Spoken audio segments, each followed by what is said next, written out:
Welcome back, 7th grade. We are going to do a really quick demonstration on finding common denominators. So let me show you what that looks like. Remember when you had the problems such as 3/4 plus, let's say 7/8. So we'll just draw that long line, and we know we're looking for those equivalent fractions. So I know my students always get stuck on, well, Ms. Thompson, I don't know how to find the new common denominator. Okay, well, I'm going to show you a really simple way. Remember before I was telling you to go to your multiplication chart, find the two columns, drag your fingers down, and maybe that was a little bit too much for you.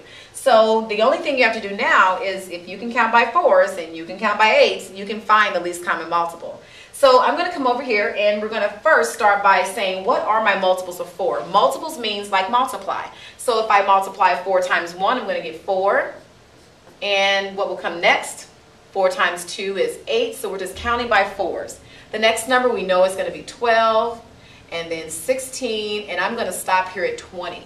And then I'm going to write just a few multiples of 8. Now remember, sometimes you may not find that common multiple just by writing down 5 or 6. You may have to keep going until you get a larger number. So don't be discouraged if you don't see it after writing it only 4 or 5 times. Just keep going until you see a number that matches.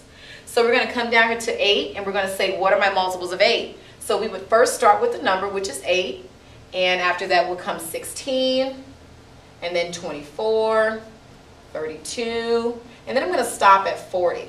So what I'm going to do is I'm going to go back and I'm going to look at both of my numbers, and I'm going to say, what is the smallest number that appears in this set of numbers, which is my multiples of 4, and in my multiples of 8. Take just a moment and see if you can find it first. If you said 8, you are absolutely right. 8 is the least common multiple because it is the smallest number that appear in the multiples of 4 and multiples of 8. So my new denominator will be 8. And then I ask myself, what times 8 gave me 8? Well, 8 times 1 is 8. So whatever I do to the bottom number, we do to the top. 7 times 1 is 7. What times 4 is 8? Well, I know that 2 times 4 is 8. So whatever we do to the denominator, we multiply also by the numerator. 3 times 2 is 6. We're ready to add.